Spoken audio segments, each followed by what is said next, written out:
Hey, David, how's it going? Hey, Brian.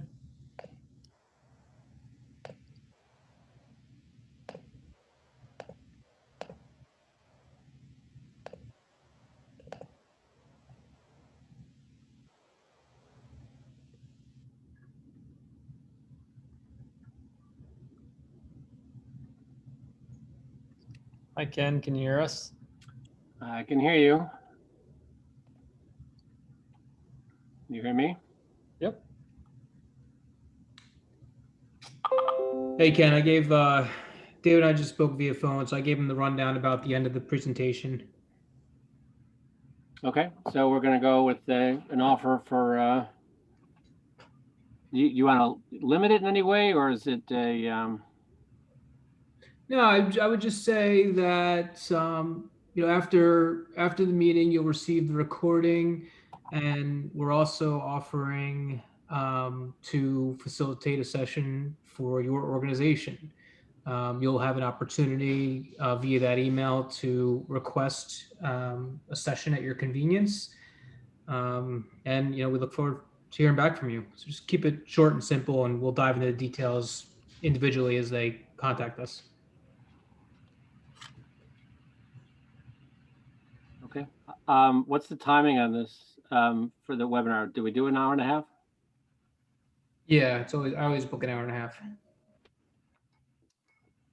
The cyberbullying sim is a little shorter than all of them, but it'll help us have time at the end. Right. Well, I also think that people aren't necessarily going to stay for the hour and a half. That's the thing. So, okay. That sounds good.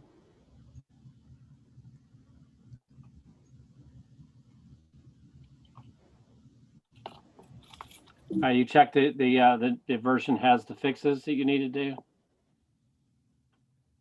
I did not check it. I trust. But verify, man. Okay. That sounds good. All right, I'm going to get myself a tea. Let's just make sure the video works. Yep, the video works. I guess she is shortly. Otherwise, you good? Good. Thank you. Yeah. How's the job going? It's good. Busier. Keeping you off the streets? Yeah, it's keeping me out of trouble. There you go. All right. Kids are good? Kids are great. They're back in school? Yeah, they've been in school the whole year, and we've avoided COVID, so few.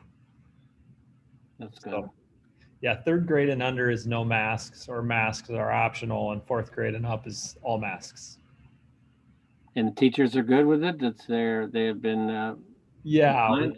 South Dakota is hitting the news, but it's way less than 1% of our our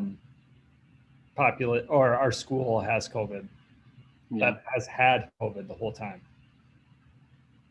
Okay. Sounds good. All right. See you shortly.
Hi, Jean. How are you today? I'm doing very well, thank you. How are you? I'm doing great. Where are you joining us from? New Jersey. New Jersey. I like it. I'm in Sioux Falls, South Dakota. Winter is here. It's kind of a cold, wet, rainy day here in Oh, South. wow. You get snow early then. Yeah, part of the state in South Dakota, they had completely snow ice covered roads this morning already. Unbelievable. That's a long winter. It's a long winter. It's still in the 60s here, so it's not so bad. No, that's wonderful. I like the snow though, so I really shouldn't complain. Last winter we got no snow. Really? Yeah, not a single, like one snowstorm on a Saturday, and it was like gone the next day. It was like 2 inches and that was it. Well, now you have a friend in South Dakota. You can always come and visit. That would be awesome. Go skiing. Yes. Excellent. All right.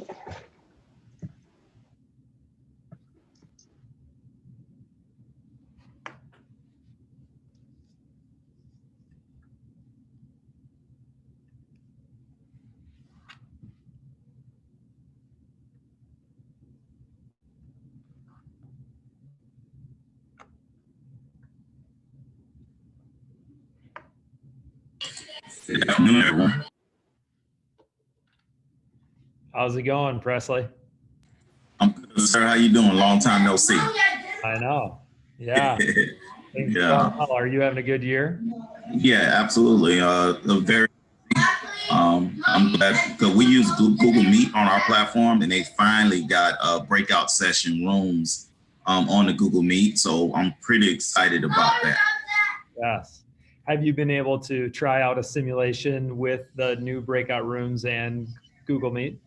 Not yet. I'm still trying to figure out how I'm going to do that, but I can see it happening. I'm playing around with it. Actually, tomorrow I have it on my schedule.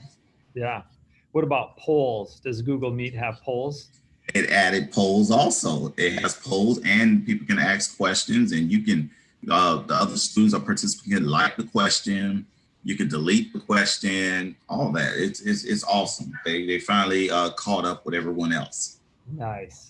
And remind me, is that what your district has? Do they have a rule that you can only use Google Meet? Well, we're a Google district, so everything is Google. Our Gmail, so everything G Suite, in my district. In Palm Beach County. Yep.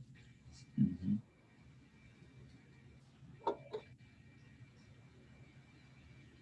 I like that blazer you got on, David. Hey, thank you. My wife picks out my clothes, so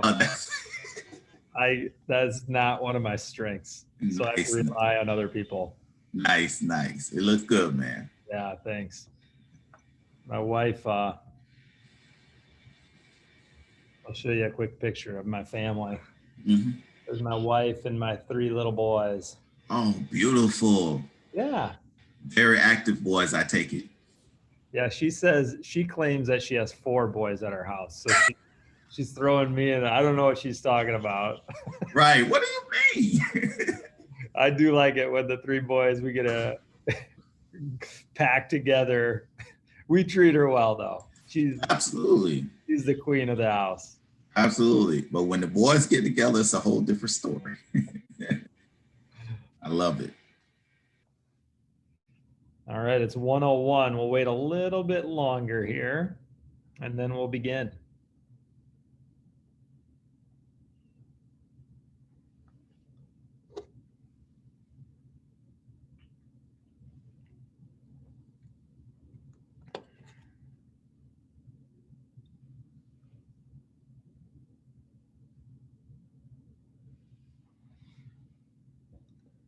All right, I'm getting the green light here to begin. So let's start here with the cyberbullying simulation.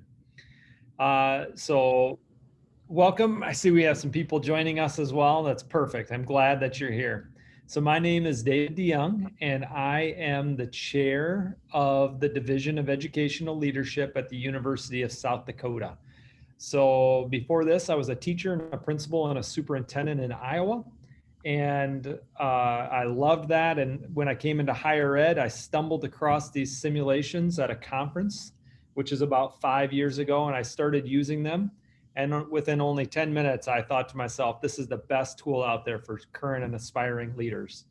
And since then, I have been very impressed with these simulations, and I've facilitated them thousands or hundreds of times to thousands of school leaders all over the United States. So today, I get to show you how these can be facilitated online, and you can use some of the same principles if you ever want to facilitate them in person. They're fantastic. So today we're going to be going through the cyberbullying simulation.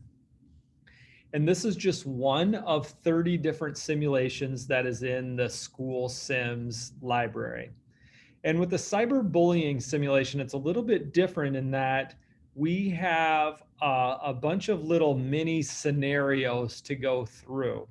So it's not just one situation with cyberbullying, it's a whole bunch of them. And so right here, you can see we have the upset parents. We'll get to hear from them. They won't be happy at all. Down here, we have an upset coach with cyberbullying. We'll learn from them.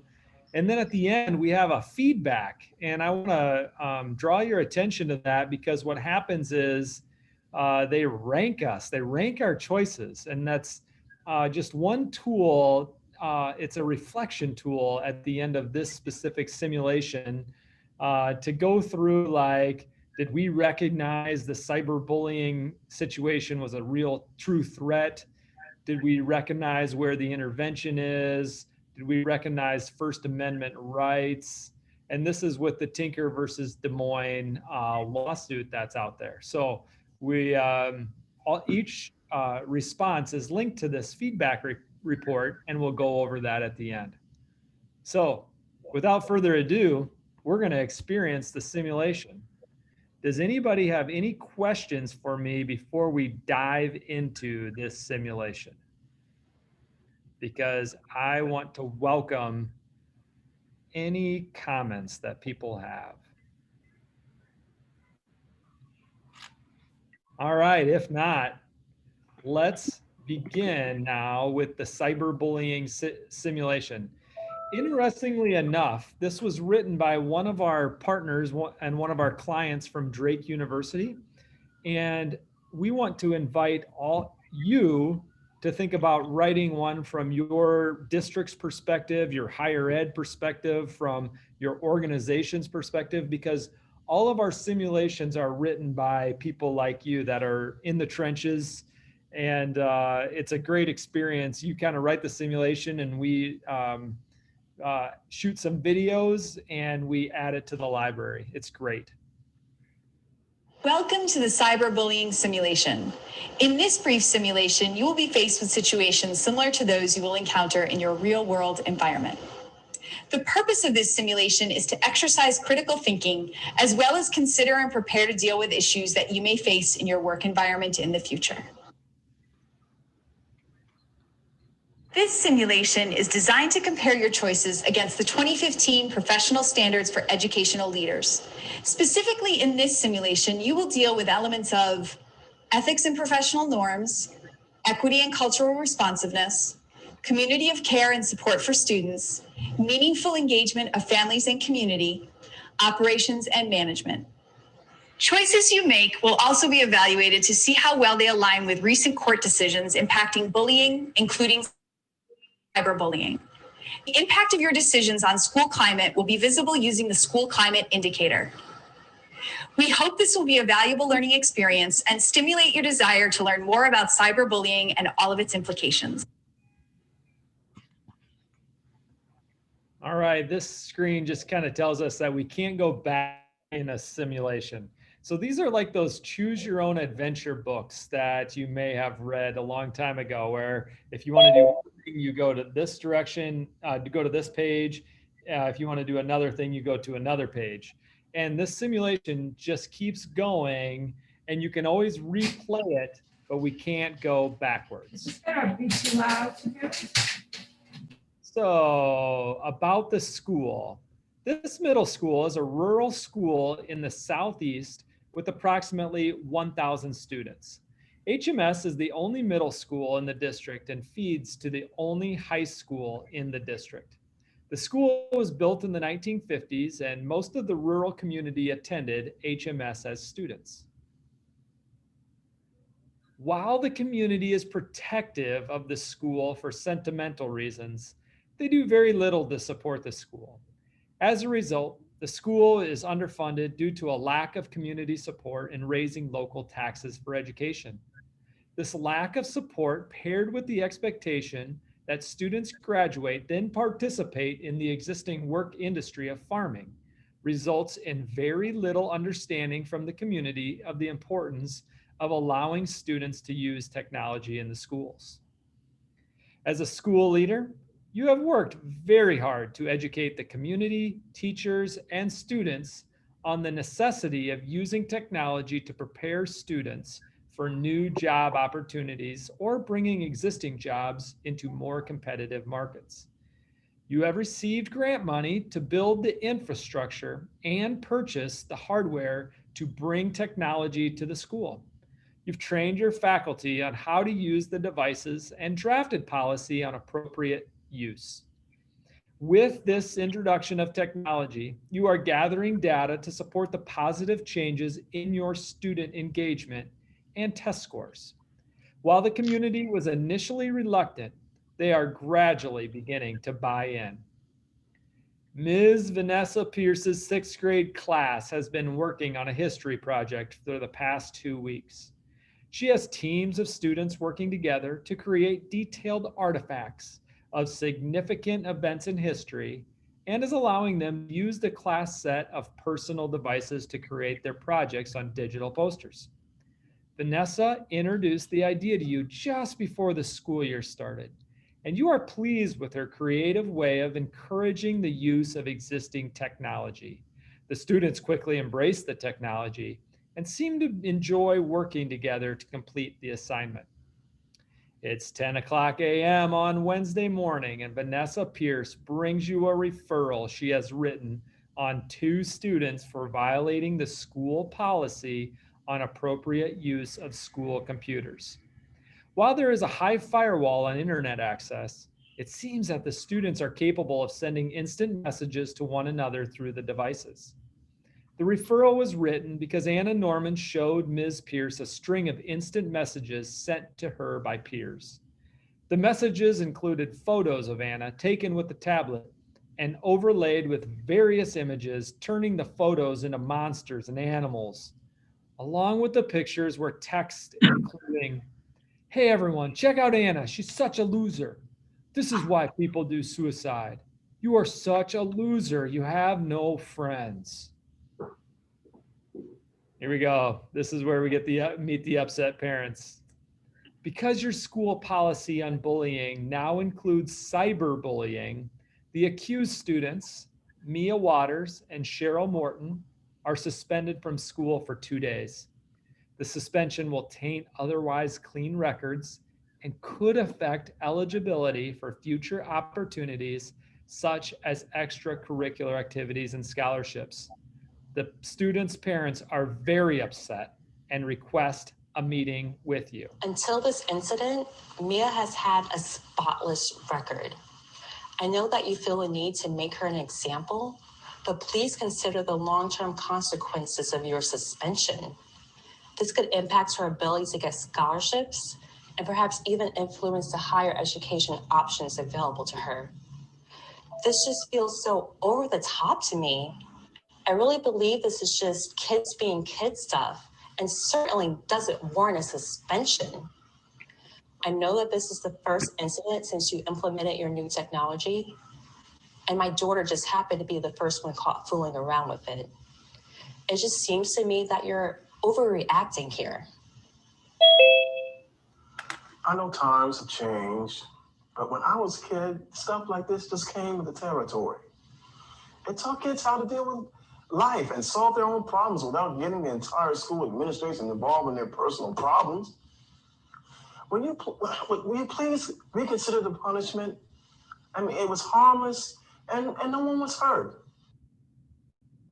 All right, our first upset parents and our first decision point. So in each one of these mini scenarios, we have a decision point, and sometimes they lead to different videos and sometimes not. So following your meeting with the parents that we just were sitting across the room from, you take some time to consider the input from the parents.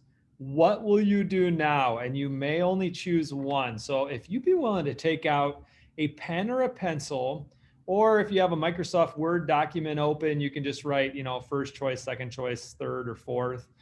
And I'm going to have you vote after this. So actually after I read these, I'm going to make them disappear and allow you to vote. So here we go. The first choice, what are we going to do? Lift the suspension and counsel the student on their action. Second option, uphold your decision and explain their right to appeal. The third option, refer the parents to the school policy handbook. And the fourth option, concede to the parents' request and give the student a warning. So reread those and write down your answer and give me like either a thumbs up on the emotion, or like if I can see your video, a thumbs up, then I know that you have your response. I just want to give you time to write this down.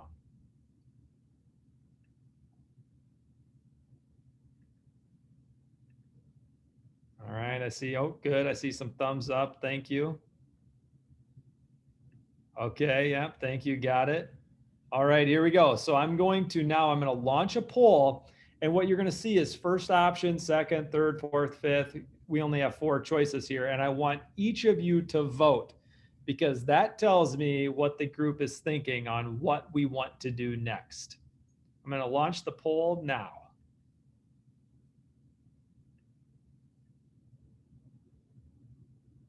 Nice, I see the votes coming in.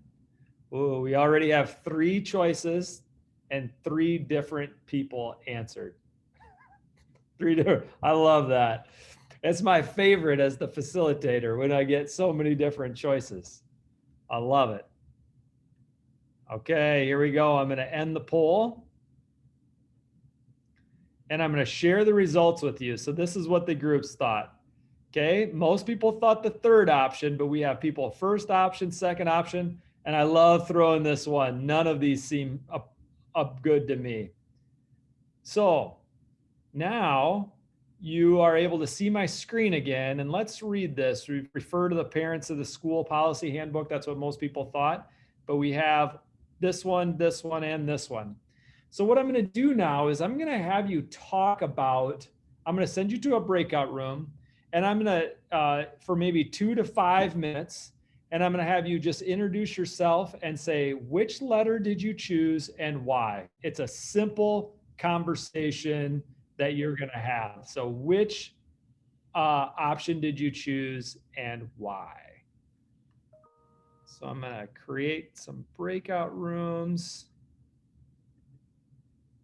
And I'm going to open the rooms right now.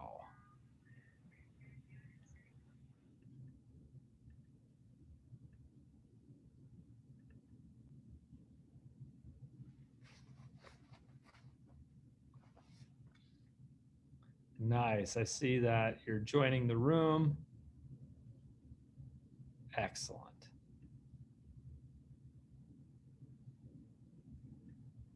And Deborah, I see that you didn't join a room this time, which is totally fine. If you have questions, just let me know.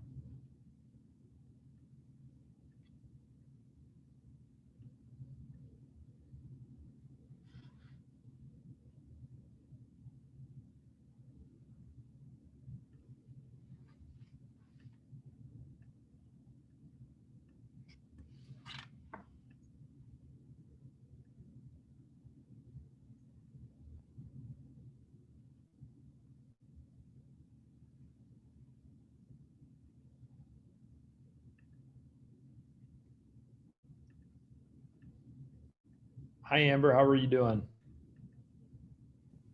Hey, I'm doing well, David. How are you? I'm doing well. Hey, one of these days, I'm going to get you to vote on these polls. I did vote that last time. I picked number 3. Did you? I honestly have no idea who votes or who doesn't, but I figure, you know, some members of our team may not vote, which is Yeah. totally fine. Well, I was excited to view this simulation with you for the first time. Yeah. So you haven't seen the cyberbullying one yet, right? Nope, not yet. Okay. All right. I'm going to broadcast a message. I'm going to say 90 seconds left.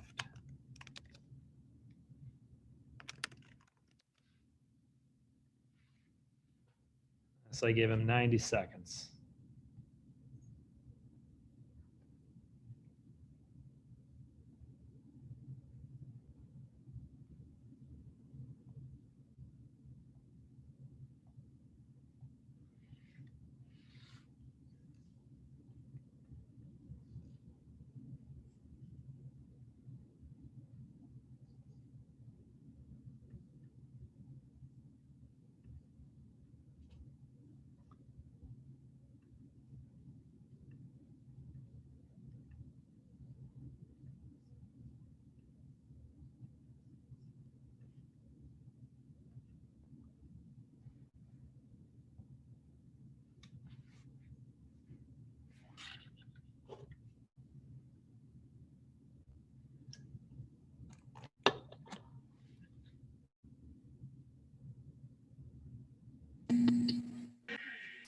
Sorry about that. Oh, No worries. welcome back, everybody. Welcome back.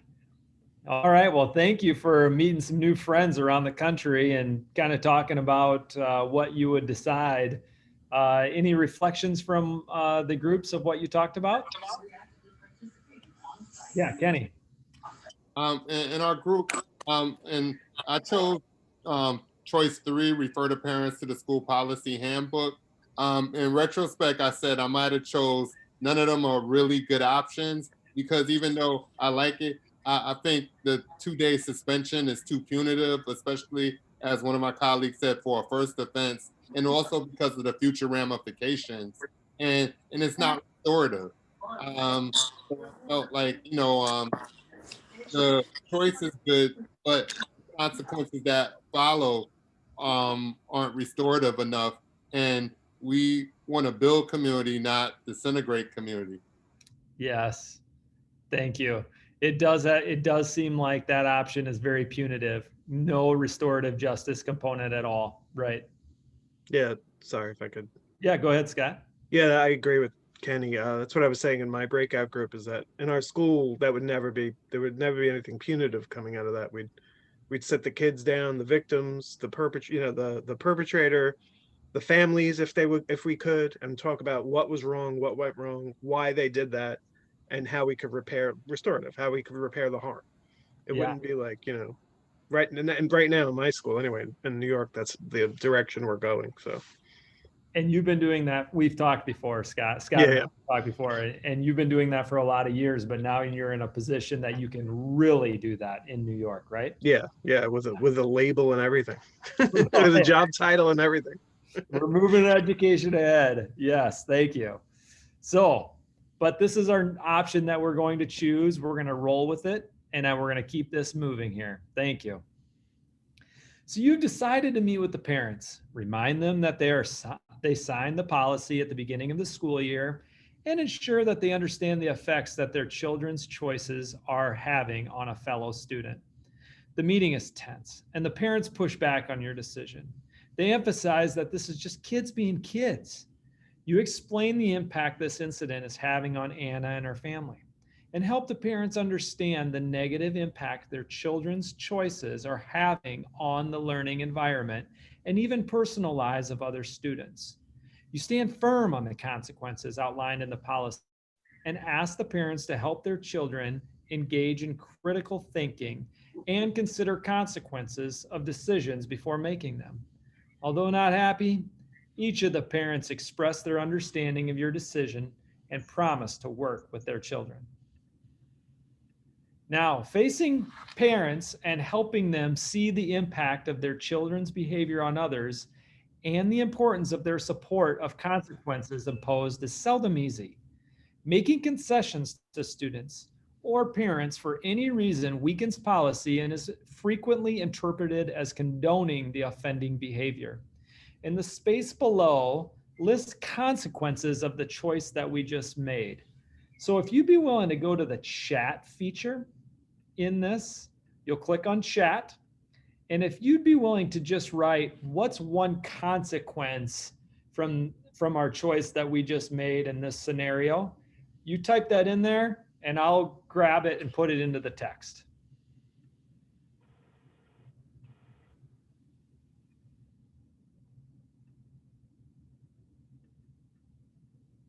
Nice, I see people typing away, thank you.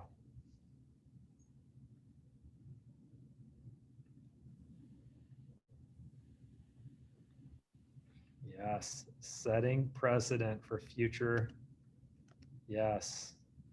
Bullying student is not learning alternative behavior instead, right? We're missing a opportunity to teach. Parents might not follow through with the discussion.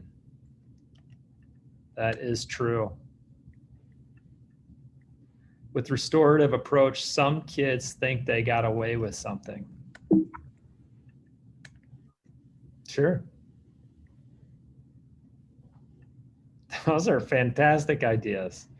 So actually, if you ever facilitate these simulations, Kenny, thanks for agreeing.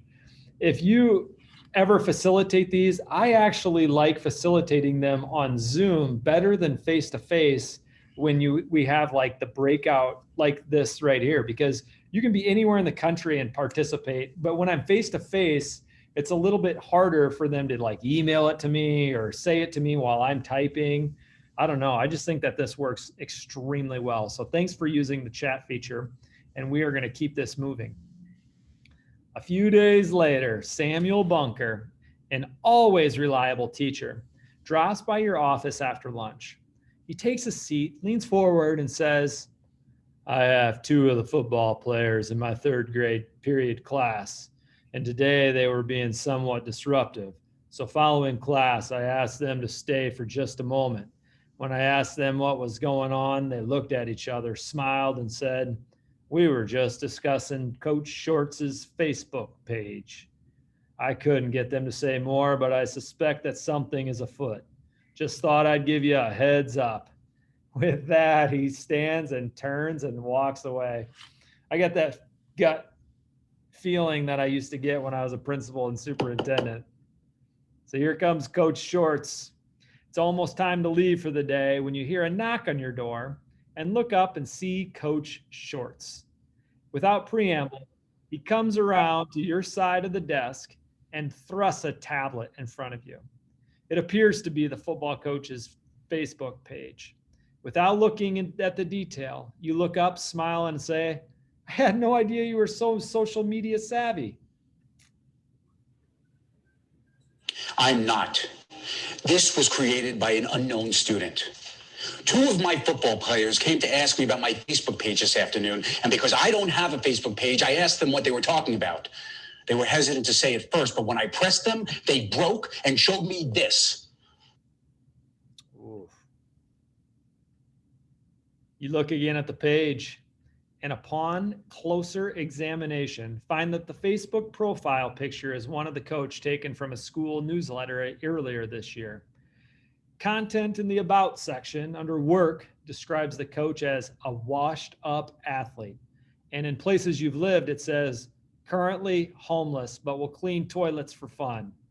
Some of the posts include, I have so many baby mamas, I can't keep track of them all. Dear moms, if you want your sons to make the football team, hit me up.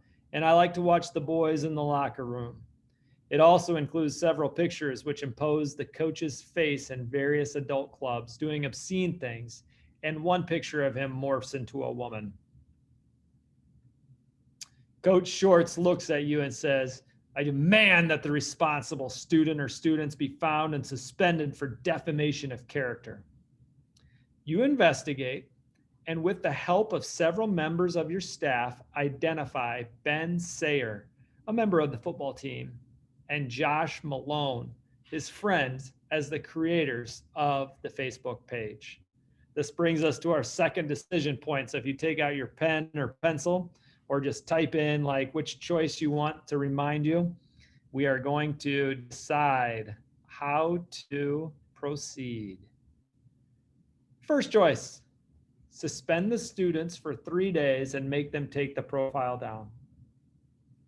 Second option, revoke the students' privileges of participating in all intracurricular and extracurricular activities for the rest of the year.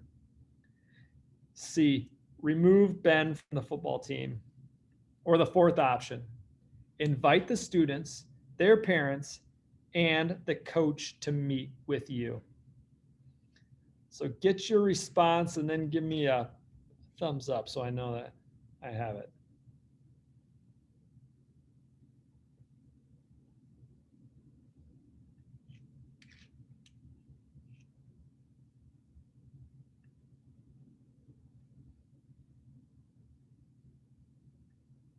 Okay, good. I see lots of thumbs up. All right, I am going to launch the poll. And as the facilitator, I just relaunched the same poll. I created this question 6 months ago. So you should get it right about now on your computer. Nice, I see the choices coming in. We already have two different options out there.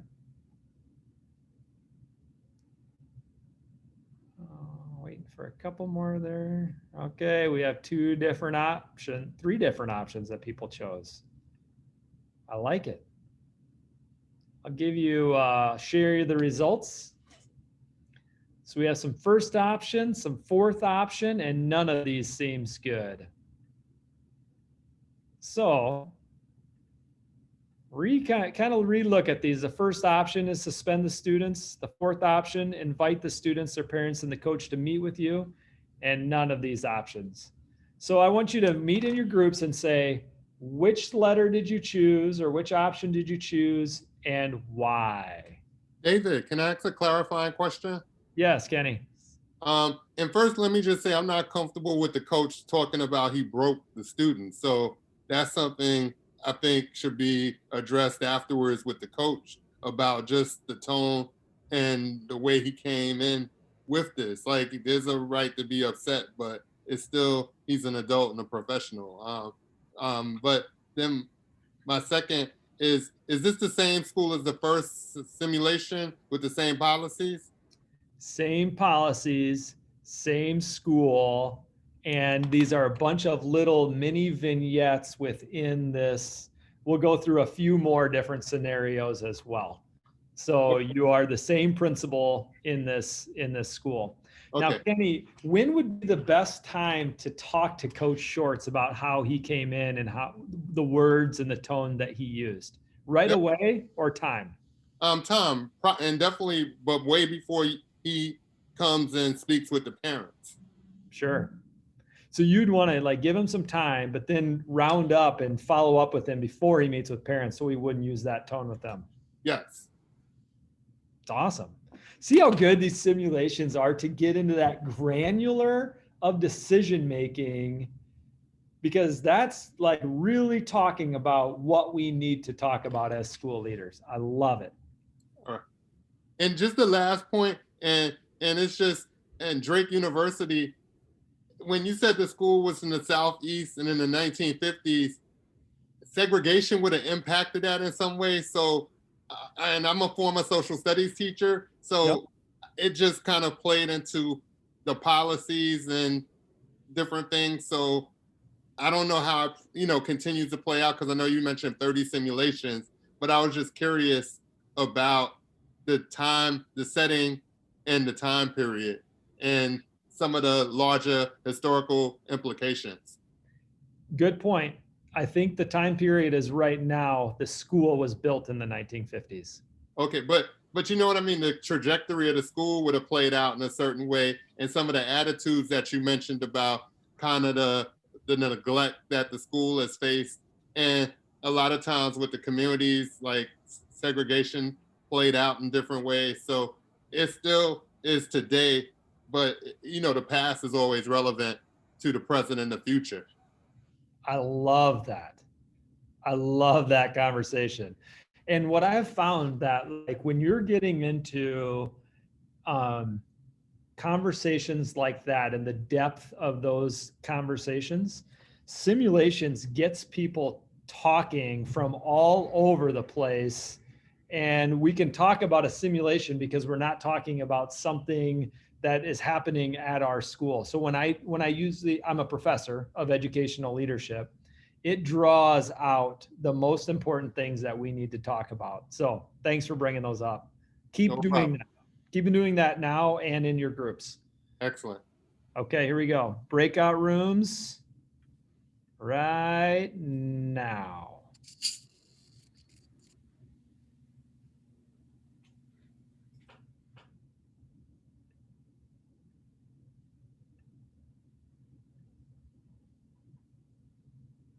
All right, Nick, I am sending you to group 2. Thanks for joining us.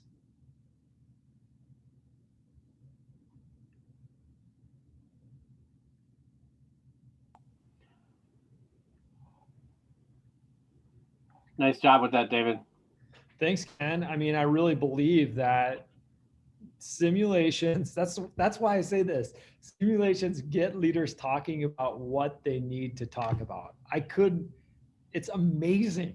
It is, there has to be some sort of like psychological, I don't know. No, I agree with you 100%. And in fact, these things need to be surfaced, and it's great when they can be surfaced in, like you said, in a less weighty, right? This is something that needs to be considered, right? I mean, that would have an impact. The trajectory that a school is on has an impact on the way you'd make decisions in that school. But that's the situational awareness that should be provoked, because it's not just about the issue. You have to be thinking about the issue in the context. Bingo. And again, it may not change what you choose to do, but it certainly ought to change how you do it. So no, I think it's great. Bingo. Fabulous. Nicely done. I'm glad it came up, like you said. I mean, that's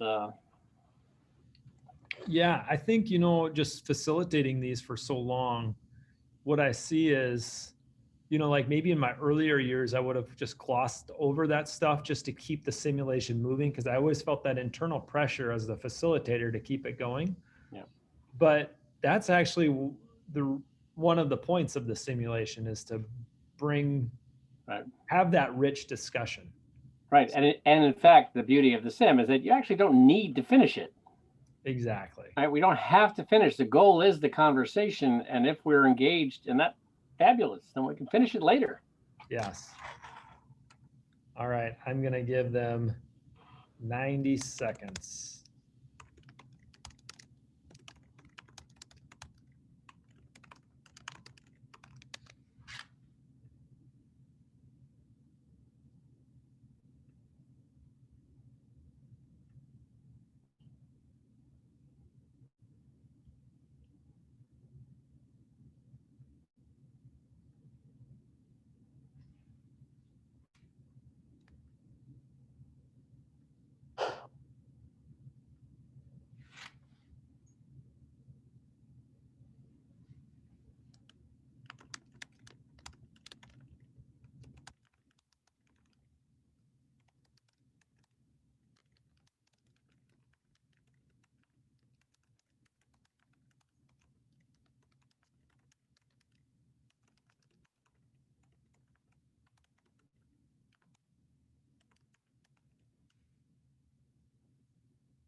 Welcome back.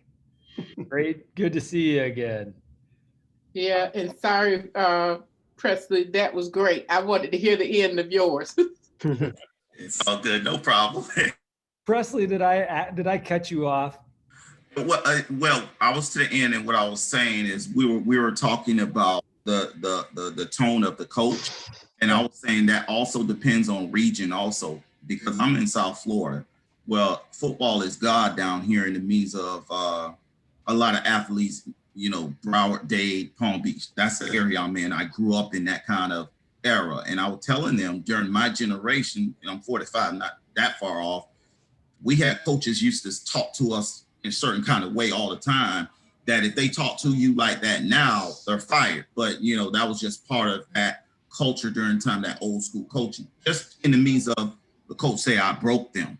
So, but for me as a principal, I'm sitting in my seat, I'm like, there's something wrong with my communication, because I'm not communicating well with stakeholders, because I'm in this situation again pertaining to things pertaining to cyber stuff. So that means, okay, now I got to sit down with my leadership team and figure this out. How are we going to effectively communicate and making sure our students, our parents, and our stakeholders in the community understand our policies? That's what I'll look at. But I chose choice 4 is because I have to sit down with these students and parents and the coach to kind of come up with some common ground on why this was a severe situation that could have ruined a coach's name, especially being a male coach. Anything could have been said. And one thing about education, and everybody knows it, you're then proved innocent based off allegations. So once those allegations are out there, it's hard to will that in, especially if you're a male educator. That's just how I felt about that. Thanks for sharing. All right. We chose number 4 the most. I'm sure, Scott, you love seeing number 4. Oh, yeah, I did. All right, here we go. So we're going to roll with number 4 and go to the next. Keep moving on this simulation. To implement your decision to meet with the 2 students, their parents, guidance counselors, and the coach, you arrange for and invite all parties to a meeting on Wednesday afternoon. Then you find a place where you won't be interrupted to prepare for the meeting. You first want to facilitate the discussion of grievances. You want to encourage frustration that led to the creation of the page and give the students, with support of the guidance counselors, in the presence of their parents, an opportunity to potentially resolve their grievances with Coach Shorts. You also want to help the students understand how their actions could cause harm to the coach and his reputation. Then you want to provide the parents with an overview of the district policy on cyberbullying and give them an executive overview of the Tinker versus Des Moines test as a context for discussing possible actions as a consequence of Ben's and Josh's choices. You want to leverage this opportunity to help both parents and students better understand possible outcomes of their actions and discover more appropriate ways of handling their frustrations and grievances.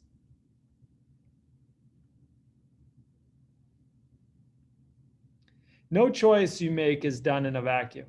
Your decision here will have consequences that ripple through the school and community, as well as impact future choice options you might have. In the space below, list consequences of the choice that you made. So if you have a consequence that you can think of, if you go to the chat feature again, type that in there and I will grab it from the chat feature and I will type it into the screen.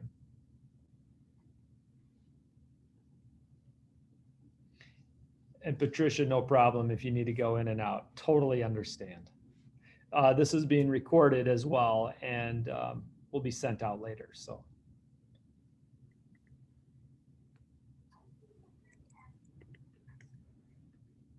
Nice. I see people typing. Thank you.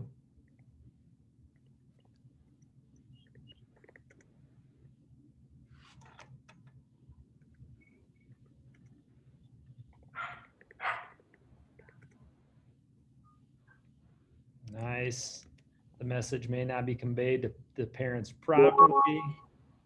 It could open up a larger issue. of how the coach treats the students. Yes. In my experience, the same was true with adults and students. When it rains, it pours. As soon as I started hearing one thing about somebody, people would bring up stuff from way back. More issues arising due to Facebook followers. Yes. I once served in a neighboring school. They had to get the sheriffs involved, and then they were tracing the fake Twitter account, which cell phone tower it was pinging off of. Good, a couple more here. That many people in the room discussing problematic issues is ripe for arguments. Sometimes hard to negotiate successfully, as some will be heard and some might not. Yes, that'd be a lot of people in that room. And also, thanks for recording it. Yeah, got it. Perfect. Here we go. Moving on. You receive a request to meet with parents of Destiny Martin. Destiny has no history of misbehavior, has good grades, and is liked by her teachers. Destiny is not the most popular student, but you've seen her hanging out with a small group of peers. She has never taken on a leadership role in the school and seems content being in the middle of the pack. You have no idea what her parent wants to meet about, so you delegate this meeting to Jerome, your assistant principal. Also, I want to point out too, this simulation has some interesting facts about court cases that we can dive into. This is about the Tinker versus Des Moines, talking about does the issue materially and substantially interfere. Also, let me go to the other one too so you can see it. The JS versus Blue Mountain School District. They had a right, if the speech is lewd and vulgar, then the school could come in and punish. Okay, here we go. Destiny Martin. Following your assistant principal's meeting with the parents, Jerome Hertz comes to your office for guidance. He explains that a group of more popular girls in the school created a wiki page, which is basically an open web page that can be edited and changed by anyone on the internet. The page was entitled HMS Desperate Dorks. It provides a list, including pictures of several students in the school. Then, as the public service, the site asks for suggestions to helping these poor dorks. As a wiki, the page is open to the web, so anyone in the world could see and edit it. As a result, there were many suggestions posted under each student, including things like get a nose job, lose weight, nothing can help this one, etc. But under Destiny's picture, the severity of the comments escalate to, she should just go ahead and end it all. There's no hope. Followed by suggestions of ways she could commit suicide, ending with some comments on harming the student at school to make it look like a suicide. You need to gather some firsthand information, so you immediately Google the page and it pops right up. You are able to see the horrid comments and sheer meanness. Something must be done. Here we go. We have 4 choices to choose from. Please get out your pen or pencil. Here's choice 1. Arrange a meeting with Destiny and Davina, that guidance counselor, to your office. Second option. Suspend the student responsible for the site for a minimum of 3 days and make her take the site down. 3, third option. Ask the student responsible for the site to take it down, but take no disciplinary action. Or the 4th option, you meet with victims to determine if they are being bullied in the school. All right, just give me a thumbs up or got it. And you have your response. Okay, got it. I'm going to throw the poll up, relaunch in the same poll, and you may vote. Cool. So far we have all the same option. We'll see. Oh, none of these options seems good to me. I love throwing that on there at the bottom.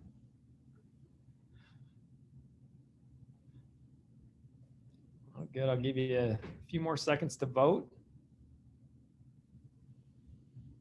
Ooh, I think this was gonna, when people write none of these options seemed good to me, I find that they really get passionate about their answer and they share, what would you do? Because none of these options has all, we can't list all of the different scenarios. Anyway, we have first option for the choices and 3 people, 43%. Okay, I facilitated these for a long time and I've never seen 43% of people like none of the options. That's the highest percentage ever. So I'm going to send you into a breakout room and you can discuss what letter you chose and why.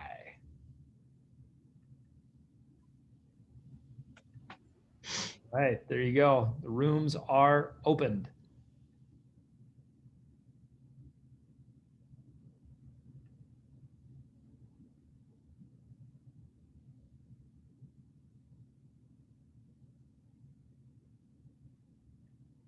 I'm going to join a room.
Man, the stuff is juicy. And then we leave.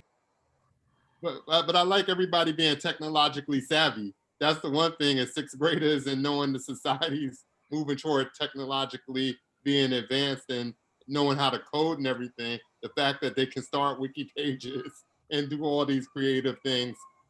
I definitely want to talk to my tech teacher and give him kudos for one thing, but then talk about tech, issues and tech, protocols. That's fantastic. I joined a group and just loved the conversation that we were having. So great job. So I realize that these aren't like always the 100% what everybody wants. Most people voted with the first option, so that's how we're going to roll. After meeting briefly with Davina Cosgrove, the new guidance counselor, to give her an update, you call Destiny to your office. She is in her English hour and is a few minutes late arriving in your office. You notice she is a bit surprised when she sees both you and Davina. It doesn't take long to realize that Destiny is not going to open up, and you sense that this may be out of fear of retaliation. Despite your variety of approaches, Destiny doesn't say much, and what she does tell you is vague at best. As a result, you have no proof of an actual threat. Following Destiny's departure, you and Davina discuss the issue further. You feel your hands are tied and there's not much you can do. Davina suggests that maybe you should meet with the creator of the wiki. So you and Davina meet with Melissa Knowles, the girl responsible for creating the wiki. You're surprised by her attitude. Melissa is not the least bit nervous and insists that the site is innocent and was merely created to help these less fortunate kids become more popular. She identifies 2 other girls that helped her create the site. Despite your expression of concern regarding the potential impact of associated posts, she seems almost amused that anyone could take this seriously and insists that its intent is strictly an effort to help. You want to solve this problem in-house. So following this meeting, you and Davina decide that a good next step will be to get all involved parties together. Hoping to resolve this situation in-house, you decide to call a meeting with all the involved parties. Those targeted by the wiki are quiet, and you sense their discomfort with this process. The 3 girls that created the site do most of the talking, defending their intent and almost taunting the other girls for taking this so seriously. You had hoped that this meeting might result in understanding and empathy, but those creating the site craft the agenda into somewhat of a validation of their intent. They portray those targeted as needing their help. It becomes clear that those creating the wiki have virtually no understanding of the trauma their actions have caused and little or no remorse. You realize that your approach did not work and that you must enforce the rules and consequences consistently. So you suspend the 3 girls who created the wiki and require them to take it down. There will usually be some sort of resistance to virtually every decision you make. It's important to base choices and consequences on standards, either at a state, district, or school level. Use critical thinking skills to identify potential consequences before making choices. So list a consequence of the choice we made. If you'd be willing to use the chat feature, I'd love to copy your thoughts into that. I don't know if it's me, Doc. I can't see your screen. But you're see it at the moment? Yeah, I don't see it. It must be me on my end. I just want to make sure. Can you see it now? Yeah, that's better. Yes, I can see it now. So you were just listening to me narrate just so beautifully, huh?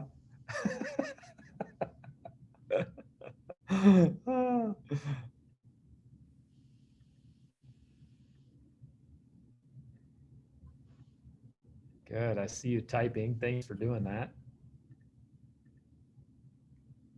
All right, let me get this chat up.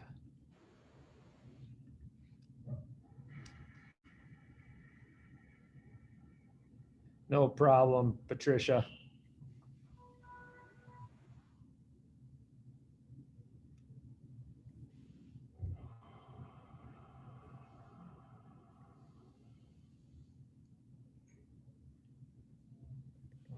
I see you typing. So as soon as you throw that in, falsely accusing the wrong student. Yes.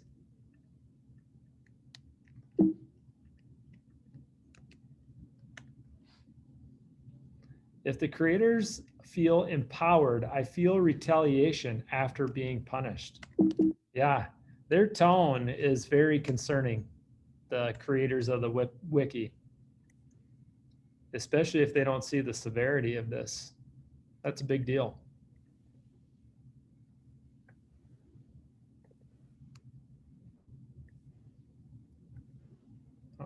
All right, Deborah, a true resolution is not achieved because of resistance from the page originators. Through that. Secondly, the adverse impact on those students bullied can become severe. Absolutely spot on. Thank you for typing those in there. All right. The lack of punishment, in a sense, condones the actions of anonymous bullying, which can lead to more. For example, a high school student in Southern New York was harassed and threatened for years based on his race. And even though the school took some remedial steps to discipline the students involved, the behaviors persisted. The student sued the school and was awarded over $1 million because the court ruled that the school did not do enough and was deliberately indifferent in its response, which led to the continued harassment. Texting photos. Here's another little vignette. After a long holiday weekend, you return to school to find a commotion of upset parents, school students, and teachers. When you try to determine the cause, you are bombarded with questions and demands to handle this situation. After securing a private space to invite everyone into, a town hall type meeting ensues. First, you need to gather information, so you ask for several volunteers to share their perspective of what is going on. Several parents of boys explains that their sons have received text photos from a group of girls who attended HMS. The girls in the photos are in provocative and lewd suggestive poses. Several parents, while embarrassed, explain that it is in bad taste and they will handle their own children. They don't feel it is the school's responsibility or right to interfere, as the texting did not occur at school. All right, another vote here. A number of parents continue to insist something more formal be done. They explain that these photos have a wide circulation and are available to be viewed at school. Due to the level of inappropriateness, they want the girls held accountable. How do we respond in this town hall meeting? Impose no punishment, but require the girls to meet with the school counselor. Second option, suspend the girls from extracurricular activities for the remainder of the semester. Third, punish the girls with 3 days of in-school suspension. Or fourth, agree to let the parents handle this as an off-campus issue. And always remember, you can choose no, none of these are good options. All right, so I'm gonna throw the vote up. Give you enough time. I see some thumbs up. Thank you for that. And I'm gonna have you vote right now.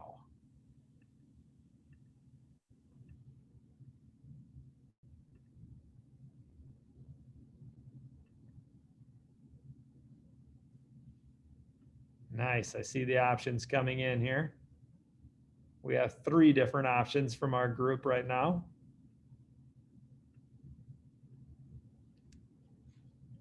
I like it.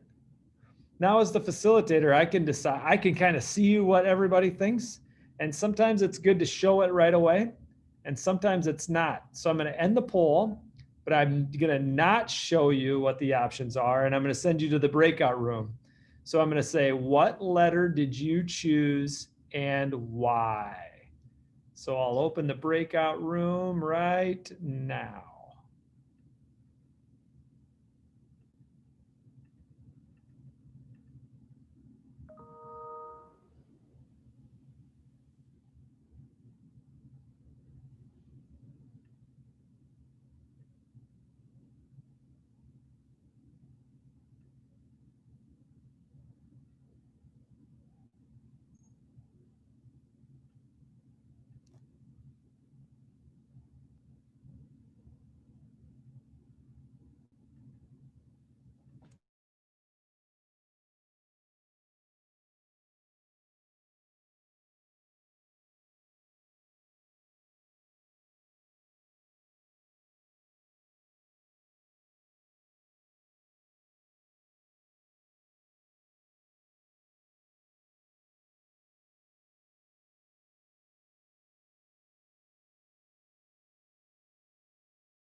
Deborah, I want you to keep finishing your thought here. Can you keep going for the full group? Okay, well, I was saying my philosophical belief is that there's oftentimes that, and this will be one, wherein we have to really reach out to all social spheres to have that conversation because of the nature of this issue. And when I'm talking about social spheres, that means your community, which involves your church, your families, everything that would be a communal kind of setting. The governmental aspects where you need to bring in these commissioners, county commissioners, because these are the people who need to know what's going on. Your school board leaders who should be coming from your community, including your superintendent. They need to be a part of that town hall general. I like the way Preston said that general conversation where we all are discussing these issues and coming up with strategies on how to address it. And this is one of those times that I think that would be key, including the ministerial perspective, because when you're looking at that cultural component that Presley brought up, then is depending on where you are, church is at the root of education and being able to generate systemic changes within the family when you get ministers involved in the work of what's happening and taking place in the school, as well as helping guide and directing value systems and belief systems. Because we think people are different. We're diversified. Everybody has their own philosophical, cultural perspectives and things that shape who they are. And we have to keep that in mind. Yeah, our group, the theme of it was you have to be very culturally responsive as a leader, and especially in this situation as well. Fantastic. So good. All right, so I looked at the results of the poll. I'll share them with you quick here. The fourth option seems to have the most votes. So I know this is where people cringe. You're like, but that's not what I chose. So anyway, I wish it was more perfect, where everybody could, keep going your own direction, but that's the most votes. We're going to keep this rolling here. While you are right that the school does not have the authority to punish or restrict the girl's speech, it is the school's ethical duty to educate the students on social acceptable norms and consequences. So offering counsel to girls would be a very good idea. Using the Tinker test to discriminate between First Amendment rights and potential threats is very important. Using standards rather than emotions to make choices is key. We're going to skip this one actually right now. We're going to keep this moving. So we get to the feedback. Well, you're finished. Let's see how you did. Now, I need to give you a big disclaimer here. It's going to rank us and we're not going to be perfect, right? Which is okay. But this is meant to have a reflection point, because anytime you're dealing with adult learners, it's very important at the end to reflect at least a little bit at the end of a deep conversation that we just had. Also, the richness of the conversation at each decision point is much more important than some score that the simulation gives you. So based on the Tinker test, we did pretty well. If you remember the screenshot that I had on mine, your group did better than what I did when I first went through this and then took a little. But recognizing a true threat, we're right up there. Recognizing where intervention is appropriate, we're 90% there.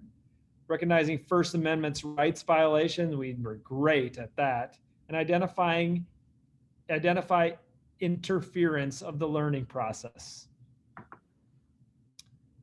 Know and comply with the rules. We batted 1,000 on that. Meaningful engagement in families, we had scored well, and we also had some really great conversations about engaging families. Deborah, you just hit that home for us, actually. Community of care, building and maintaining a safe, caring environment at 80%. Equity and cultural responsiveness, batted 1,000 on our choices. And our safeguarding and promoting values, we were at 50%. So now this breaks it down. If you wanted to take a lot of time to go deeply into the different choices and what percentage that gave you, this is where you can go into that on the feedback. So is there any feedback, any thoughts that the group has before I turn it over to Ken Spiro?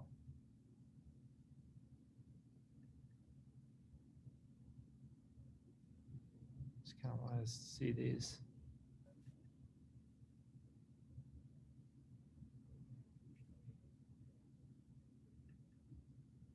More upset parents. So these are all of our decision points that we made, which were a lot of them. So that brings us to the end of the simulation. So Ken, would you be willing to start your video and take it from here?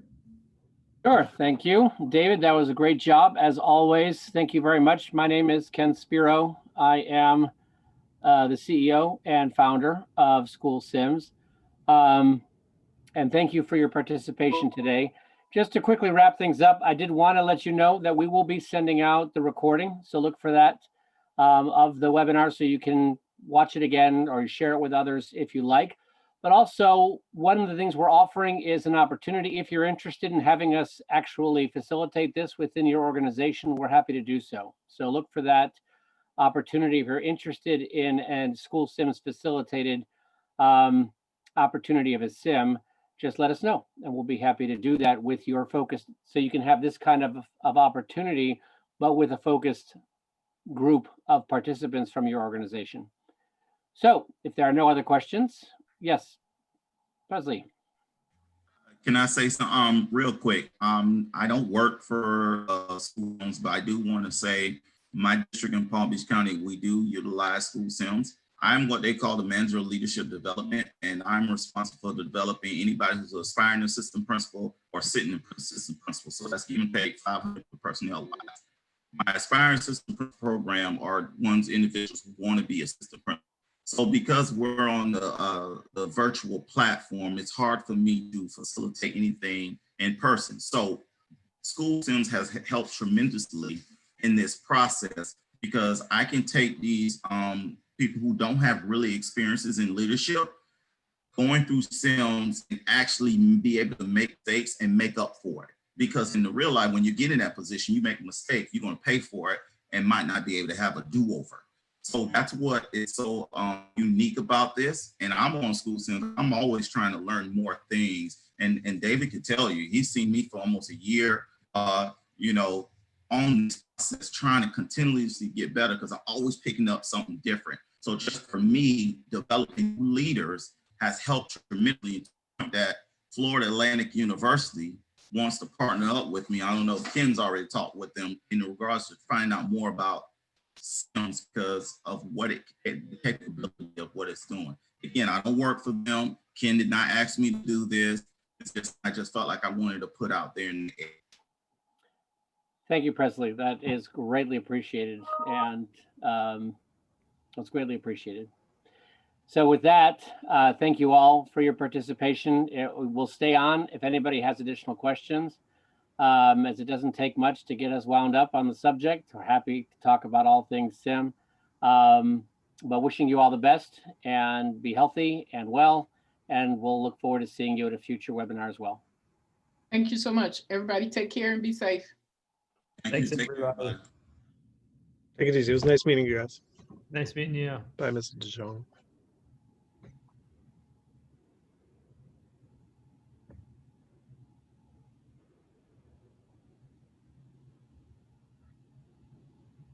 Thank you.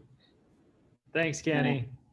Great to meet you. And I definitely, I'm definitely interested. And I just feel like it's a nice activity for a whole learning community, from school counselors, aspiring school counselors, aspiring administrators, and teachers to come together, as well as faculty, because like I said, because I didn't work as a school administrator, some of the things we might think of on our end, aren't the appropriate or in real world settings, best choices.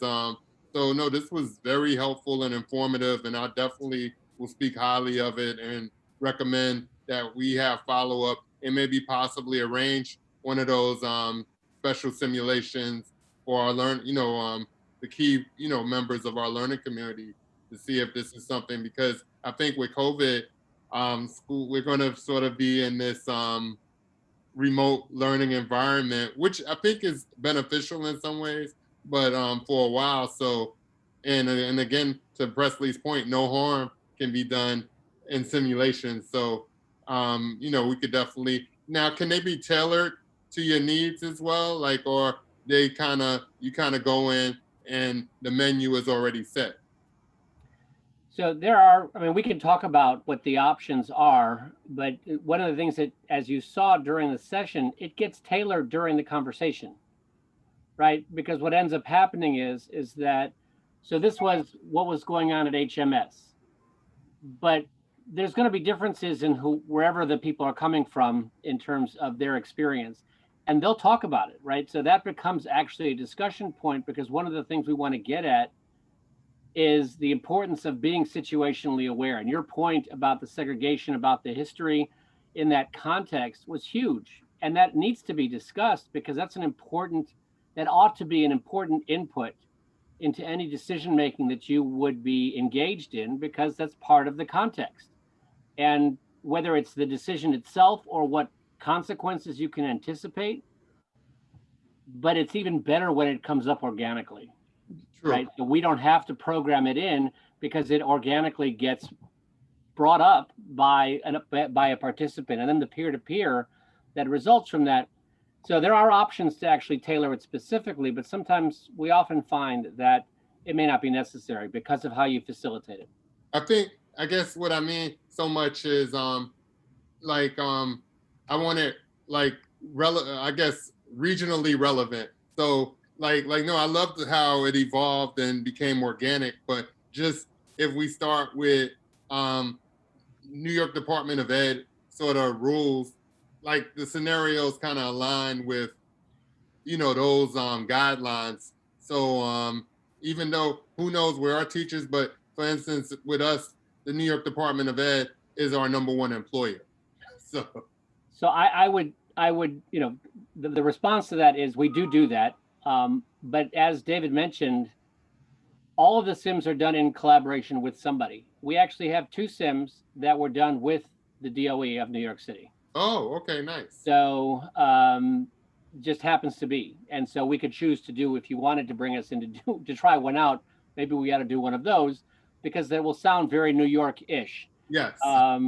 So absolutely. But, we have done simulations in different regions just by nature of who we partnered with on the content. So we have some that were actually developed in the Southeast, some, as I said, in New York, some further out west. So we have, a mixture, some in the Midwest. So we have a mixture of like you said, with that underpinnings, maybe geographically, culturally relevant to that geography. We can extrapolate, but again, it's nice to have that starting point be directly relevant. So we have some of those. Excellent. So thank you again, and I really appreciate it. And it was enjoyable. And also to have the intersectionality of this.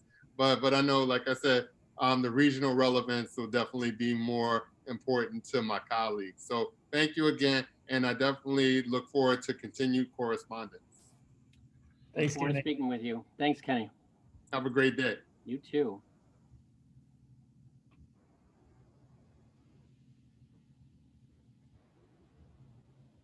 All right. Thank you, David. Close it. Thanks, Ken.